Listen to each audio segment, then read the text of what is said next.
Hi everyone, and welcome to this EDF Renewables UK webinar.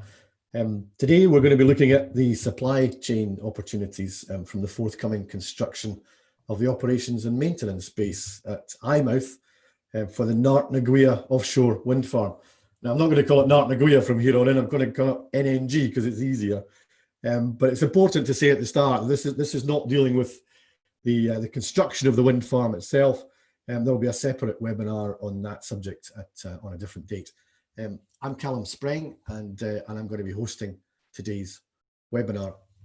There are two objectives really from today's webinar. We're going to explain how the tendering process will work and how you can potentially plug into that. And at the end of that session, which I'm going to hold with Fiona, we'll hopefully have Matt Hagg, who's the project director at NnG for the whole of the NnG project, who's going to say a few words just really to put the O&M base into the context of the overall project. But first of all, we're going to speak to Fiona Thompson. Hi, Fiona. Morning, Callum. Yeah. About the opportunities created by the construction of the O&M base and also where it sits within the project. So at the end of it, we're going to have a Q&A opportunity. There's a Q&A function at the bottom of your screen. So if in the meantime, if you have any questions you want to type in, then please feel free. But we will deal with those at the end. It's important if you are putting any questions in, if you could put your email address in as well, please, so that if we run out of time, we can still come back to you with an answer. So first of all, welcome, Fiona. I'm looking out my window here and it's belting down with rain. So I'm assuming that background means that you're not really in Eyemouth. No, I think the artist's impression does give us a very happy, sunny impression of the weather in Eyemouth, but I'm sure it's sunny there all the time. I'm sure it is sunny in Eyemouth all of the time. And I guess let's just kick off talking about Eyemouth in general. Can you just tell us how we got here? Why choose Eyemouth for the O&M base? For a wind farm that's located off the coast of Fife? Yeah, absolutely. I mean, although the wind farm itself and the turbines are very close to Fife, we have a number of sort of key locations for the wind farm. So the landfall and where we connect to the national grid is actually in East Lothian. So the cables that will run the power from the wind farm, from turbines onto land, they actually landfall just south of Torness Power Station. So East Lothian is another sort of main location for us. But during the construction, we're using the Port of Dundee as a staging port where we'll assemble the turbines and then sail them out to the site. And we're currently pretty active around the Port of Leith. We're using that as a base for our piling campaign for the foundation, so preparing to put the foundations in. So we're really lucky. I mean, for the construction and operations of a wind farm, you need lots of different facilities at different times. And actually for NnG, we're really fortunate that a lot of those are available quite close to the site. When it comes to actually selecting the O&M base, it's a pretty key factor when we're developing the wind farm, because obviously if you don't have anywhere that works to operate it, then that becomes a logistical problem. So we started to look at potential locations way back in the development stages of the wind farm. We started looking at a sort of short list of places that we could work from. And then as we got a little bit closer to the construction, we began looking at the specifics of what we need from the building and what we need from the base. And that's not just for us as NnG as the owner, but also for our turbine servicing provider, who's SGRA. They'll be servicing the turbines for the first 15 years of operations. So we need to look at what we need in terms of functionality. So that's sort of built into a procurement process. And from that, Eyemouth was identified as our preferred location for a number of reasons, actually. So one, you mentioned the proximity to the site, but in terms of sailing time for an offshore wind farm, Eyemouth's actually a pretty good location for sailing to Fife. We've got a really direct route out there into the Forth Estuary. And the links to the onshore are excellent as well, with it being right off the A1. So both for suppliers that are maybe coming up from south of the border or from further north in Scotland, but also to get to our onshore site. So in terms of location in the country, it's great. But also, Eyemouth Harbour Trust were a very proactive bidder in the process. They've been engaged with NnG and through the NnG coalition for a number of years now. And as an organisation, have really seen the opportunity to diversify for the future and have really capitalised on that. Hugely supported by the local council and elected members as well. We felt really welcomed to the Eyemouth area, so we're really looking forward to starting to build some long-term relationships there. And as far as the design of the O&M base is concerned, what were the considerations you had to take into account when it was being designed? Yeah, absolutely. We need to start looking then at the practical and safety features and factors of using the building. So things like the space that's required for offices, how many staff are potentially going to be located there, warehousing capacity, really practical things like changing facilities. Obviously, people are going offshore. And then as well as that, the marine infrastructure.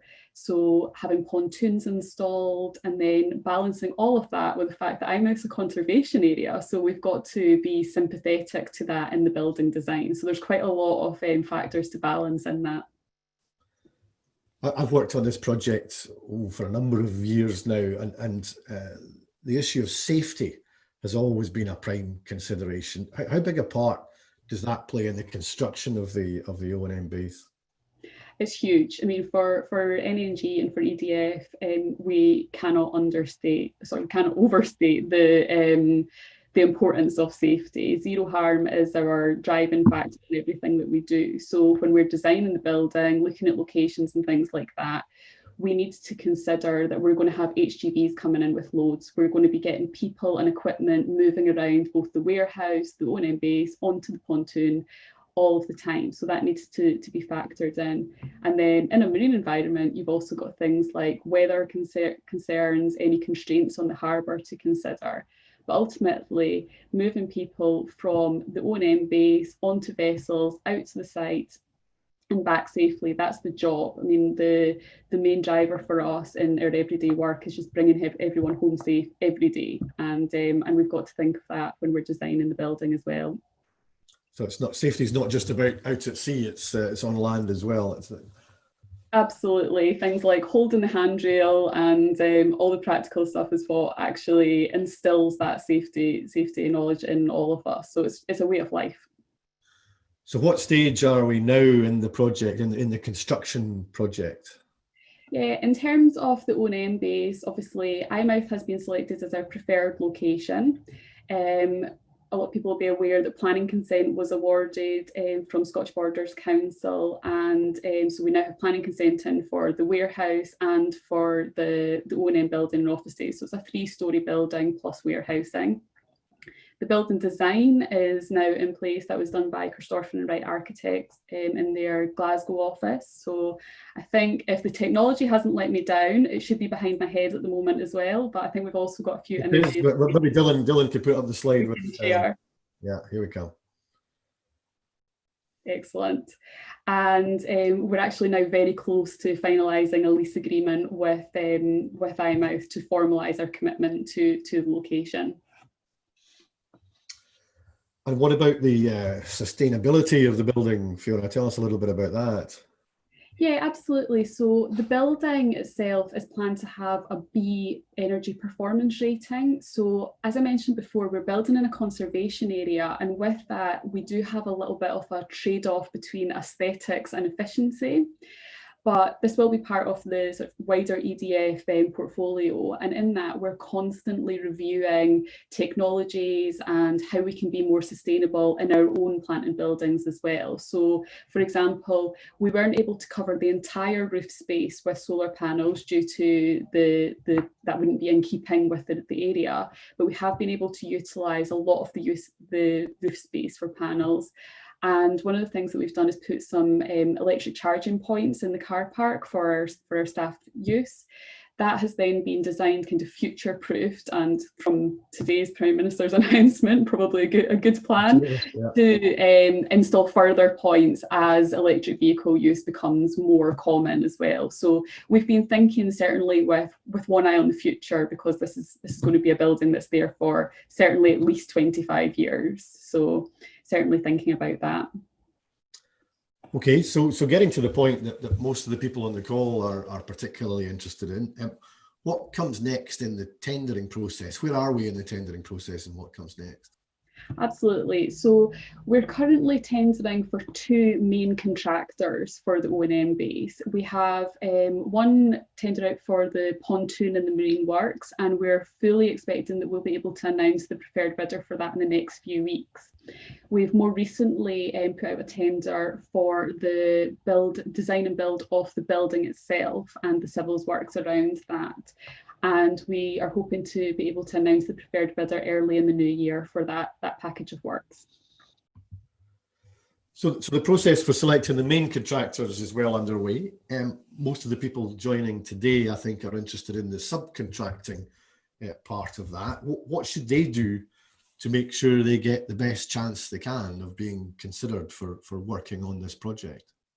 Yeah, absolutely. So we are, as an organisation, very committed to making our main contractors aware of the local supply chain and what's available around the project. So that was something that we did early this year, actually just prior to lockdown. It was my last outing, was the supply chain events that we did for the construction of the wind farm, where we introduced our main contractors to local suppliers.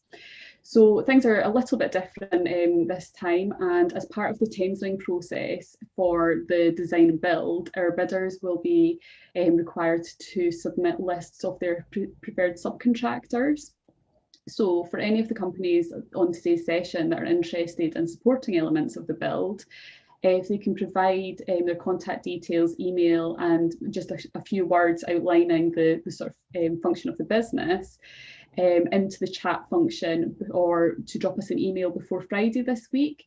We'll then collate all those together and pass them on to the various bidders that are looking at the O&M base. So we'll make sure that everyone who is interested in gets that visibility. From there, it will be up to the bidders to contact anybody directly that they would like to have supporting their bids, and then they can get involved separately on things like pricing and scoping and those sort of elements. That'll be very much down to the bidders themselves. Okay, thanks for that. So worth pointing out from a logistical point of view that at the bottom of your screen, maybe slightly different if you're using a tablet or a phone, but there's a chat function and there's a Q&A function. To register your interest, go into the chat function and leave your name, your email address, and maybe a little description of what it is you do.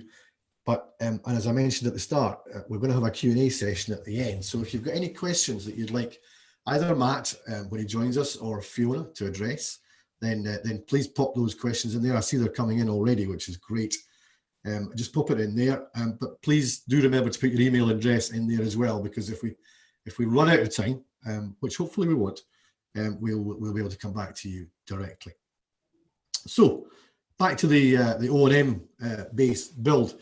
Tell us about the timescales. I think we can lose those slides now, Dylan. Thanks. Tell us about the timescales for the build, please, Fiona. Yeah, so we are hoping that we'll have both of the main contractors appointed early in 2021, so early in the new year. And then we're planning to start construction around about March 2021. So we've taken about a year into the programme to build. So hoping that we'll have the building itself completed by about February 22, and then taking a month or so to fit out, ready for us to move in towards the end of March 2022. Okay, so complete by March 2022. How does those timescales fit with the construction of the overall wind farm, and how can local companies plug into that? Yeah, absolutely. So we're looking to have the O&M base ready so that we can use it for some of our commissioning activities. Right. So the overall site we're expecting to have fully commissioned towards the end of 2022, but obviously there are a number of factors in the world at the moment that affect everybody's timescales. So these things can be a little bit fluid at the moment. Once we're up and running, the NnG team will be responsible for things like the management of the O&M base itself, but also what we call the balance of plant. So anything that's related to the electrical infrastructure, or foundation, structural things, that the management of all of that and maintenance ongoing will be the responsibility of the NnG team. And then, as I mentioned earlier, Siemens Gamesa SGRE are going to be providing the services for maintaining the turbines. So both teams will be based out of the office in Eyemouth and the base there. So we are currently developing both our procurement and our resourcing plans in preparation for that. And the intention is that we'll be able to do another one of these webinars in partnership with SGRE, probably early in the new year, where we'll talk a little bit more about what's going to be required for the actual wind farm operations, when we're going to be putting certain packages out to tender, different roles that are going to be available, training opportunities, all of those things. So that's all in development at the moment, but we will have a much better visibility of that early in the new year. So we're looking forward to sharing that with people as well. Okay, that's a pretty comprehensive run through, and I see the questions are piling up. I'm not sure if we have Matt yet. Has Matt joined us yet? Don't know if he's able to come up on the screen. Maybe not yet. But as I said earlier, if you've got a question, go to the Q&A function, and we've got plenty of time, so we can hopefully get through those. And so let's just go to the questions, if we may. And the first question, I don't have anybody asking that quite well. I don't know who the question is. This event has been about the construction of the O&M base, but what skills and services will you need over the 25-year lifetime of the project? It's a very good question. As I say, we're working on the resourcing and staffing plans at the moment for the O&M for the wind farm. But there's the general things around the base. We'll need things like facilities management, catering, all of the really practical stuff that you need to run a building or office. In terms of the wind farm, we will be building up a call of contracts and framework agreements, supply agreements to support the maintenance that's required. Hi Matt, I think we've Hi Matt. You've joined at the perfect time. We've just started the Q&A session. Well, maybe we can stall the Q&A session just for a moment to introduce Matt Hagg, who I mentioned at the top of this webinar. Matt's the project director for the whole NnG project, the busiest man in Scotland, I think, at the moment. But I know, Matt, you wanted to say a few words just to put the O&M based build into the context of the overall project. So why don't you just come off mute just now and just give us a little bit of background about that. Right, I managed to find the mute button. Thanks, Callum. Yeah, good morning, everybody. And first of all, apologies for being delayed. There are just these occasional meetings where it's very difficult to get out of, where you basically can't get out of. This was one of them. I'm really sorry I'm delayed. But to give you a bit of an overview what happened on the NnG project so far. We have been following financial close last year. We didn't lose much time. We went into the construction phase. So a lot of things have happened. We held a number of supply chain events actually in different areas of Scotland with good outcomes and quite a bit of interest. And often, of course, we find that the Scottish supply chain is coming in as subcontractors to the main contracts. So to give you an overview again of what the main contracts and the projects are, we have a contract with Saipem, who do all the foundations of the project offshore, so manufacturing as well as installation. We have a contract with Siemens Gamesa. They do the turbine supply, so they bring in the turbines as well as commissioning them and bring them online. We have the export cable and the installation of the export cable from Prysmian. We have the inter-array cables. These are the ones connecting the turbines offshore with DEME offshore. And we have an onshore substation and as well as 2 offshore substations, which are built by a consortium of GE and HSM. So to let you know what has happened over the time since financial close, we had some good progress onshore on the substation. We have 3 buildings more or less up in steelwork. They're not all complete, but they are. Sorry, I'm getting some. Do I need to do anything? No, I think we're okay. Just plow through it, I think, Matt. All right. Most work on the substation has actually been done by a Scottish subcontractor, which is great to see. Then came COVID-19, which I think affected all of us, and it didn't make an exclusion for our project. So we had to shut down the site actually onshore. We had to stop quite a few things on the project actually, but we restarted the work, and we are in better shape now for the second wave. I believe we will be able to work through because of the measures that have been put in place, because of the political initiatives that have helped us in defining a new tier system, and also because we have built bubbles of people working with each other, and extra welfare and things like that.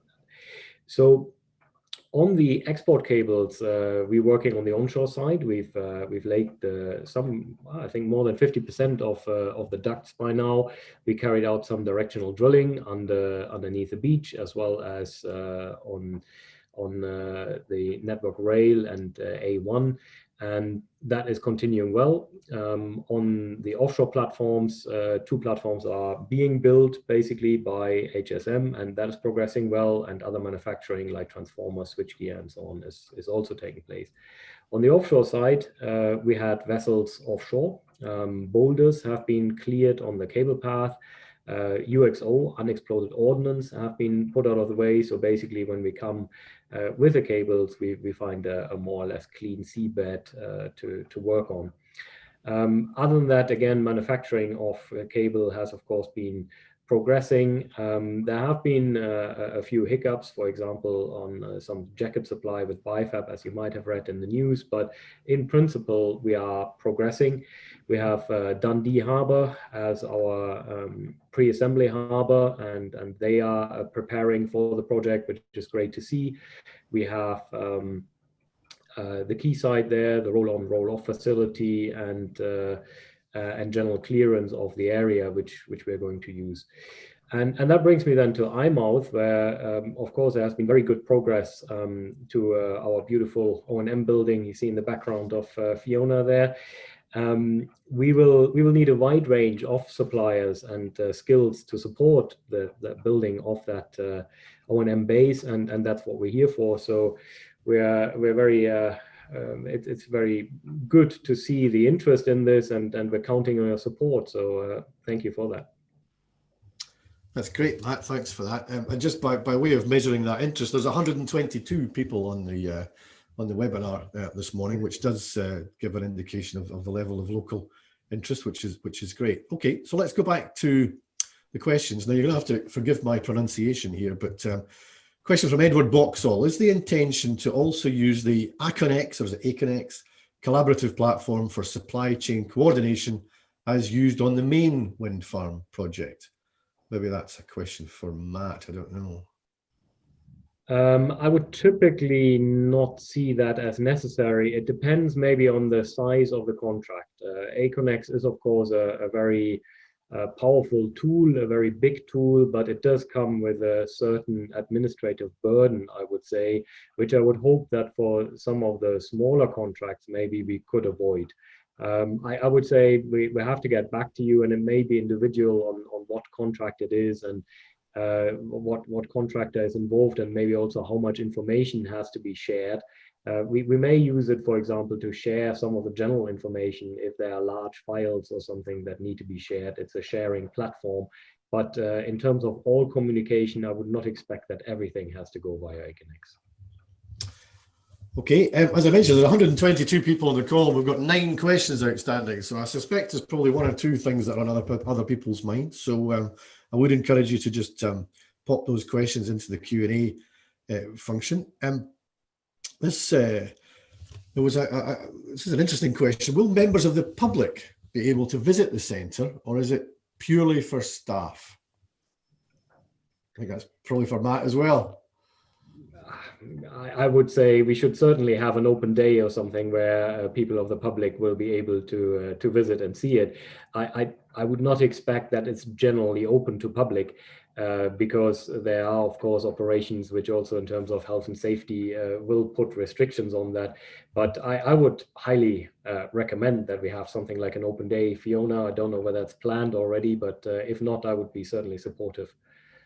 Yeah, that's certainly something that we'll look at doing. But as Matt said, obviously, and I alluded to earlier, the safety of operations is the biggest concern. And when we've got equipment coming in and out and transfers and lifting operations onto vessels, we do need to have that as a restricted area. So yeah, totally agree. But yes, it would be very good if people can come in and see the building and see some of the functionality that we'll have down there.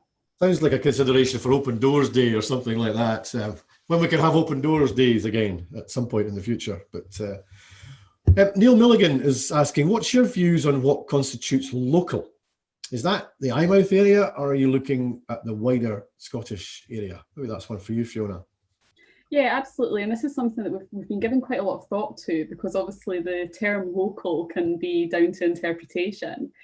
But ultimately, for a project like this, we go through procurement processes to ensure that we select the most appropriate suppliers. So we will always look locally at that pool, and when we're developing our tender lists and things like that, we will look at what the options are locally and make sure, using events like this and events like the supply chain events back in March, we can educate ourselves as to what's available locally.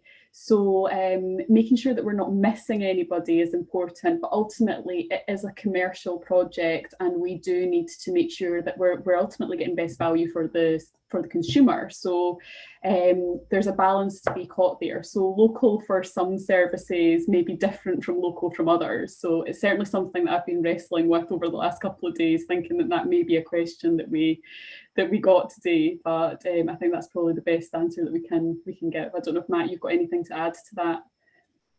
No, I think you captured it there, Fiona.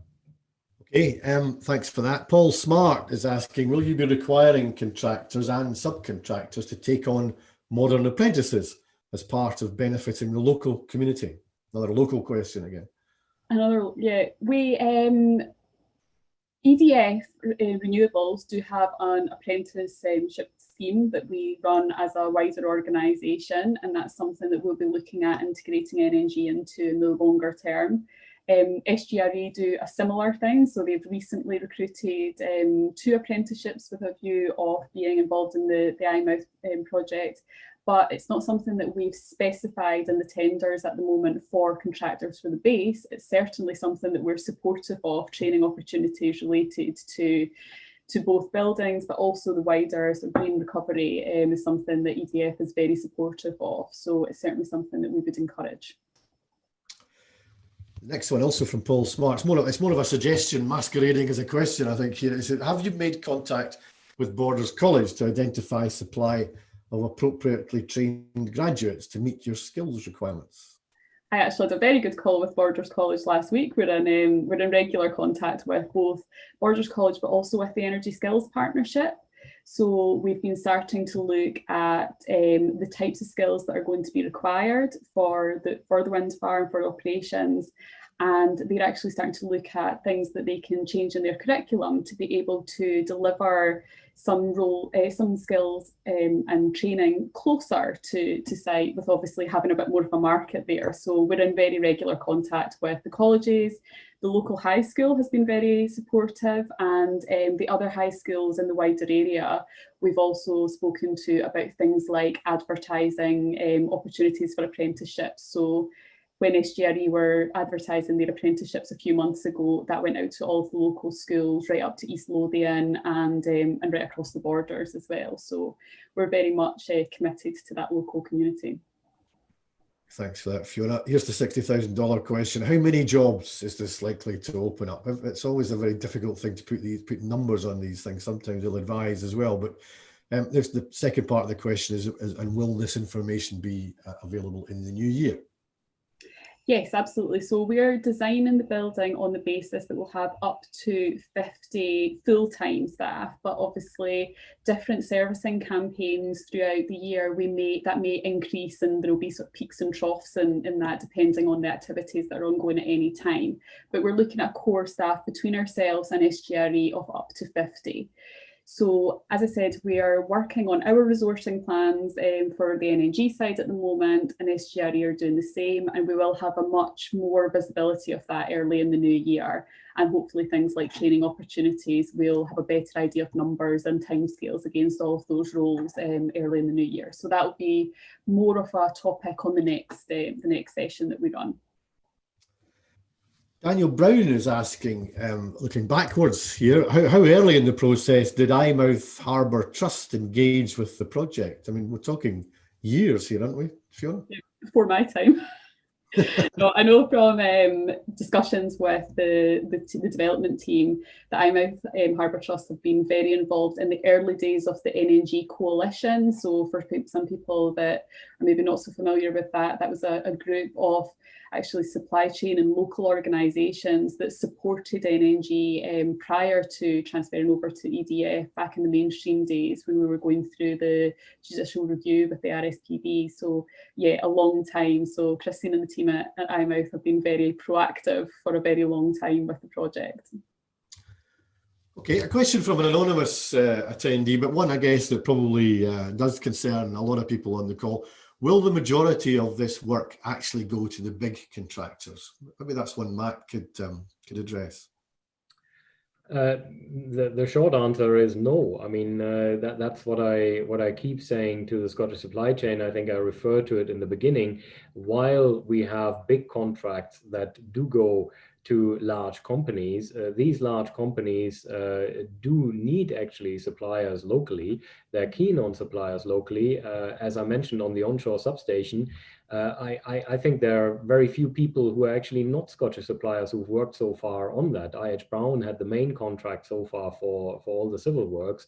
And I do believe that they will be quite keen to involve the local supply chain. Fiona, I mean, that's what you see as well, or not?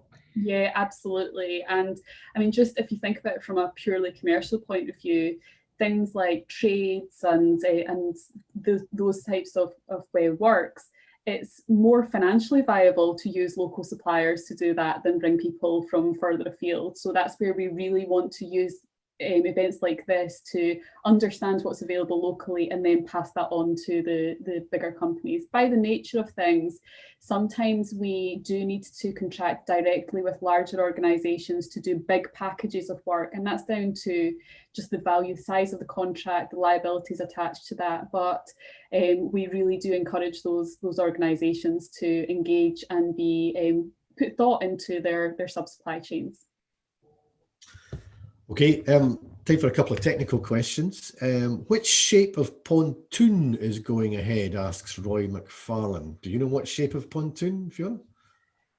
We have had a number of discussions on the design on the pontoon. That's one that we will have to come back to, because most of the images and things are very technical drawings and stuff like that. So it's not great to put up on the screen, but we will happily come back to you on that, Roy.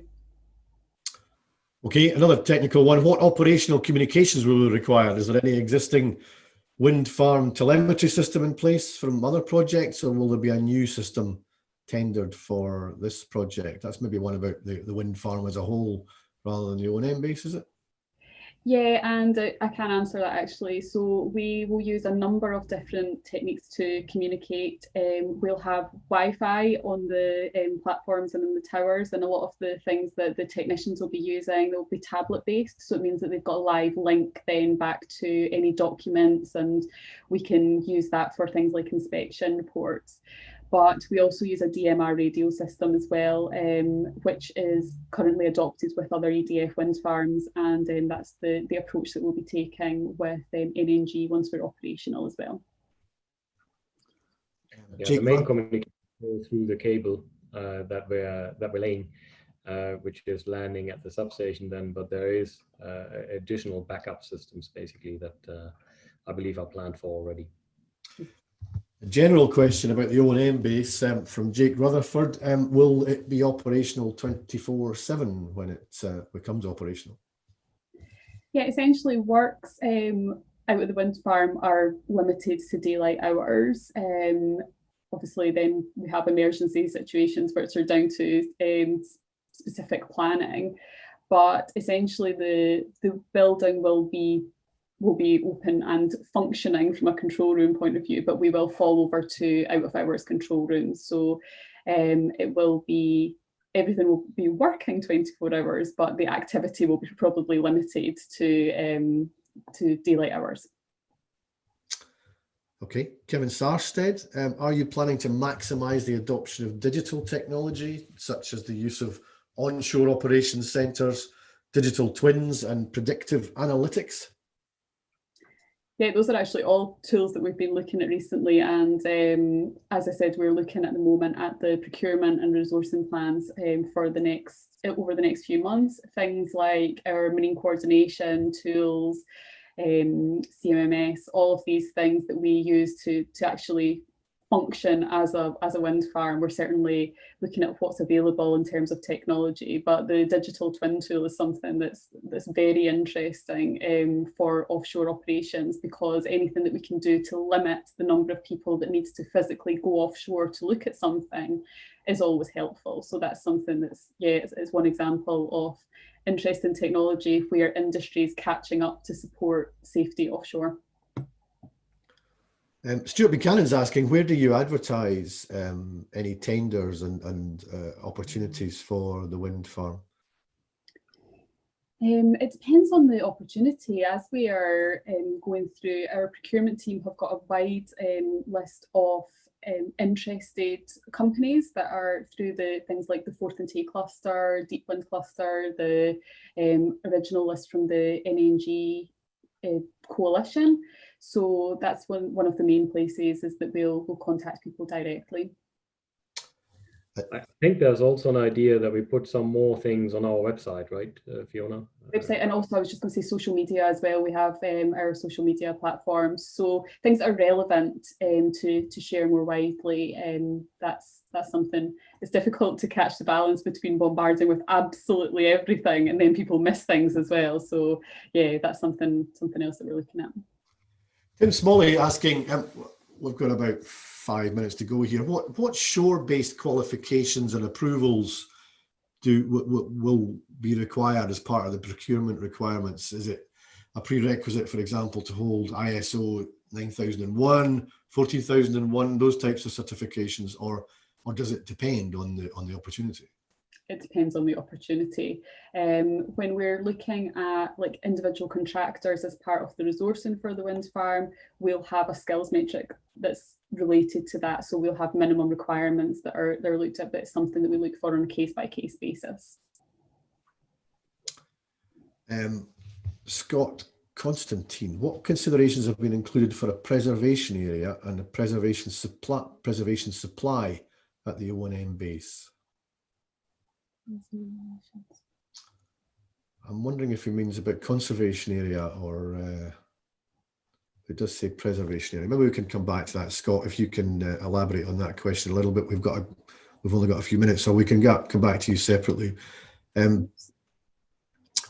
Will it be viable or likely that you'll be able to provide local parking to assist the build of the O&M base, reducing travel time to the site and back to a drop-off point similar to the other large builds that have been carried out? Will there be a base that contractors can use?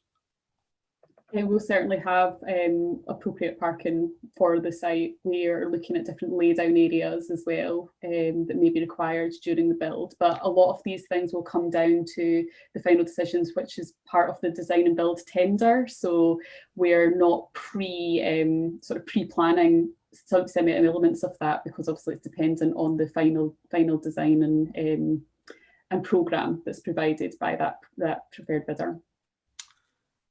Okay, and there's a question about COVID-19 and the situation from an anonymous contributor here. The situation with COVID-19 is changing all the time. Do you expect this to have an impact on the timescales for the building of the O&M base in Eyemouth? I'll let Matt take that one. It will depend highly, of course, on what regulations are being put in place. But from what we understand from the Scottish Government, with 5 tiers currently put in place, even in tier 4, we should be able to continue working if the appropriate risk assessment has been taken out and if the appropriate measures are followed, basically, so that it can be clear that the risk is minimized for anybody working there, and the infections, if one should happen, are isolated cases, and work can continue. As I said, it has happened on the onshore substation and on the cable works, actually, that we did have isolated cases. Fortunately, they have not spread further because of the measures put in place. So I hope that that the impact will be quite limited on the timeline. But of course, if things change, if that vaccine doesn't become available as quickly as people are hoping for, or if the regulations change again, it might well have an impact on it. But that's out of our hands, basically. Fiona, just going back to the sustainability question for the building, you mentioned solar panels and electric charging points for vehicles. With the aim of being net zero by 2045, will the building have to be changed to suit the needs going forwards in order to be net zero by 2045, as you say, in the light of the government's announcements this morning? Yeah, I think, a lot of things are changing and we've not really had time to digest the government's announcements this morning. But as I said, EDF aspire to be as sustainable as possible in our buildings. We have partner organisations. EDF purchased a company called Pivot Power, who are involved in energy storage and electric vehicle charging. There's a solar arm to our business. It's something that's constantly under review, so we'll certainly be making best endeavours to be as sustainable as possible. And if that involves some alterations to the building in the future, that's a bit of an unknown for us at the moment. We'll certainly be doing what's required. Here's a question from Roy McFarlane. How many crew transfer boats do you think are likely to operate from the pontoon? We're intending that SGRE will probably have 2, and then we'll have a further one for the balance of plant. So likely to be 3. And as I said, some of these numbers will change during different servicing campaigns. So it may be that we end up with more or less, depending on exactly the works that are carrying on at any given point. But we're certainly working on a base load of 3. Okay. A broader question, and we're nearly done with the questions, I'm afraid, because we need to finish up at 12:15. We missed the supply chain events at the start of the year. How do we get onto the supply chain for the wind farm project itself, specifically on the services and maintenance of the wind farm? Matt? I think Fiona might be better to take that one. Yeah, provide your details through the function today and we can be in touch and look at the specific services. Obviously it's myself and Mark Halliday, who's the O&M manager, that are starting to look at the services that we provide and building those tender lists. So as long as we've got your details at the moment, then you've not missed anything, don't worry. Which leads us on to a good final question from someone saying, what is the email address to get in touch with details before Friday? We've got the chat opportunity here, and I see 41 people have used the chat function here. But if someone wants to email in, what email address is the best one to use? Yeah, for that we'll be using the info@nngOffshoreWind.com, but I think as soon as we close down our cameras, that slide's going to come back up that has the email address. Is that right, Callum? Yes, that's right. Yeah. So the address is there, but you can also make contact through the website that links through to the same email address. Okay. Well, there are some questions still that we'll need to come back to people on, so we'll come back to you directly. I think we have your email addresses from your registration if you haven't put it into the question itself. But thanks to everybody for all those questions. The question, of course, is what happens next? Well, we need to hear from you, as we've talked about really throughout this webinar. You can either go into the chat function, which we're going to leave open till about 1 o'clock today. You can go into the chat function on this webinar and and just leave us your name, your email address, and a brief description of what you do. That will get you onto the list of having expressed your interest. Or you can email us, and as Fiona said, the email address will come up on the closing slide, which again will be up for a while yet, till about 1 o'clock. So I hope that's been a useful exercise for everyone. Thanks to Fiona for giving us all the detail there, and thanks Matt for squeezing us into your schedule, and thanks Dylan, who's in the background. Dylan's the little logo you can see there. He's been pushing all the buttons and keeping us right from a technical point of view. As we've said from the beginning, EDF Renewables are committed to the Scottish supply chain, and this is part of that commitment, and as will be the build of the O&M base at Eyemouth. And we're very much looking forward to getting underway in Eyemouth, and it's set to be a key part of the NnG project for the next 25 years at least. So thanks for coming on, everybody. Thanks again to Fiona and to Matt. And it's if you want to leave your details, please do. But for the moment, it's goodbye.